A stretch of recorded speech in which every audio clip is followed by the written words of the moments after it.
Here we are heading to the equator, 00 and 125 west, passport 42, tucked in for the night, lash down, that way I can get some sleep, eat, breathe, and above all rest, which is an important factor when you're single landing. I'll give you a pan here what I'm looking at.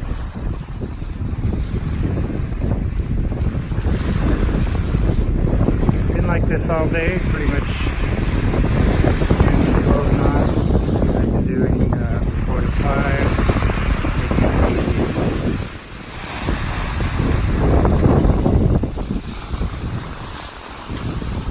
And around here, let's see why I love single-handing sailing. This is Peregrine, a 42-foot passport from Port San Francisco on our way to the Marquesas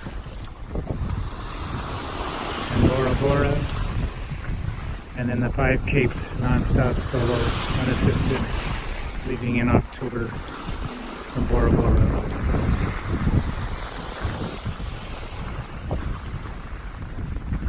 All ready to go.